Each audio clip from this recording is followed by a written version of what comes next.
বন্ধুরা, আবার একটি নতুন ভিডিও নিয়ে এসেছি তোমাদের জন্য। সদস্যদের লেকচার 9। এই লেকচার 9-এ আমি প্রদূষণ নিয়ে আলোচনা করব। এইচএস সেকেন্ড ইয়ার সদস্যদের বেঙ্গলি মিডিয়াম। চলো শুরু করা যাক। যারা নিউ এসেছো তোমরা তো জানো কী করতে হয়। আমি খুব কষ্ট করছি, তাই তোমরা সাবস্ক্রাইব, লাইক, শেয়ার সব কিছু কমেন্ট করে দাও।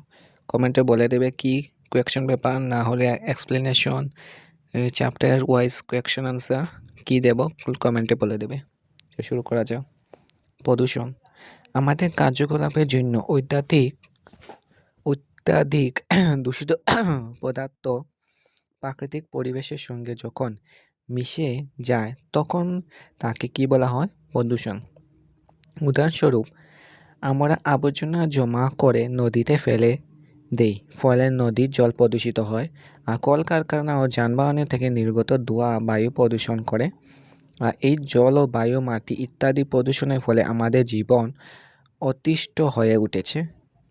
এর বাইরেও প্রদূষণ নানা রকম রোগের সৃষ্টি করেছে। মাটির উর্বরতা হ্রাস ঘটাচ্ছে, খাদ্য উৎপাদন হ্রাস করছে ও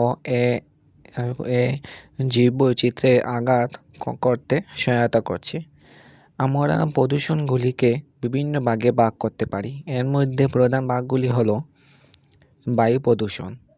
বিভিন্ন রাসায়নিক পদার্থে নির্গমন তথা ক্ষুদ্র কণাগুলি বায়ুমণ্ডলের সাথে মিশে যাওয়ায় বায়ু প্রদূষণ সৃষ্টি হয়। সচরাচর বায়ু প্রদূষণগুলি হলো carbon monoxide, sulphur dioxide, CFC, nitrogen oxide. এই দূষিত গ্যাসগুলিকে উৎপাদন করে বিভিন্ন কলকারখানা ও যানবাহন থেকে নির্গত ধোঁয়া ও বজ্র। ফটোকেমিক্যাল ওজন ও ধোঁয়াশা সৃষ্টি হয় নাইট্রোজেন অক্সাইড ও হাইড্রোকার্বনের সঙ্গে হওয়া সূর্যরশ্মির বিক্রিয়ার ফলে।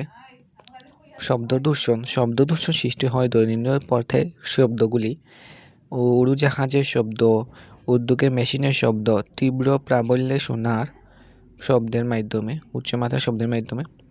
প্লাস্টিক প্রদূষণ আমাদের ব্যবহার করা নানা ধরনের প্লাস্টিকজাত পদার্থগুলি নানাভাবে প্রকৃতির মাঝে জমা হয়ে থাকে, কিন্তু নষ্ট না হয় না বছরের পর বছর। ফলে সঞ্চিত এই প্লাস্টিক পদার্থগুলি বন্যপ্রাণী বাসস্থান, বন্যপ্রাণী তথা মানুষের উপর ঋণাত্মক প্রভাব পড়ে। ভূমি প্রদূষণ সৃষ্টি হয় তো যখন পৃথিবীর বিভিন্ন ধরনের রাসায়নিক পদার্থ ভূমিকে প্রদূষিত করে। আর গুরুত্বপূর্ণ ভূমি সম্পদ প্রদূষকগুলি হাইড্রোকার্বন, কঠিন ধাতু, আগানানাশক, কীটনাশক, ক্লোরিনেট, হাইড্রোকার্বনিক। আণবিক প্রদূষণ বিংশ শতাব্দীতে আণবিক ক্ষেত্রগুলিতে ঘটা বিভিন্ন কার্যকলাপ, যেমন পারমাণবিক শক্তি উৎপাদন ও আণবিক যুদ্ধাস্ত্রগুলি গবেষণা, পণ্য উৎপাদনে প্রবৃত্তির জন্য তেজস্ক্রিয় প্রদূষককে দ্রুত বাড়িয়ে চলেছে। জল প্রদূষণ বাড়িয়ে তুলেছে ব্যবসায়িক তথা ঔদ্যোগিক প্রতিষ্ঠান থেকে নির্গত বর্জ্য পদার্থ। আমাদের ঘর থেকে নির্গত বর্জ্য পদার্থ, রাসায়নিক পদার্থ যেমন ক্লোরিন, মলমূত্র ও মিশে যাচ্ছে ভূপৃষ্ঠে উপরিভাগে থাকা জলস্তরের সঙ্গে। এভাবে জল প্রদূষণ ক্রমাগত ভয়াবহ রূপ ধারণ করছে। সো আজকের জন্য এটুকুই। দেখতে পারো লাস্ট ভিডিও। So by.